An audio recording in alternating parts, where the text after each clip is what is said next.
ഇത് താമരക്കണ്ണൻ ചേമ്പ. ഇത് ഒരു മൂടി ചേമ്പ് കളച്ചാൽ നമുക്ക് 2-3 ദിവസം കഴിക്കാനുണ്ട്. ഇത് അങ്ങനെ ഒരു മൂടി ചേമ്പ് കളച്ചതാണ് ഇത്.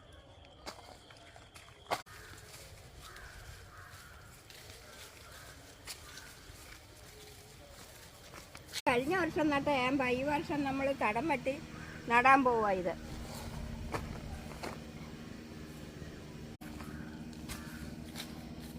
ചാരമാണ് ഈ വാരി ഇടുന്നത്. ചാരം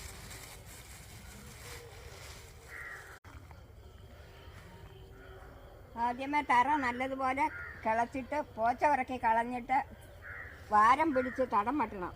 പിന്നെ ചാരം തടത്തിലിട്ടിട്ട് വേണം ഇത് നടാൻ.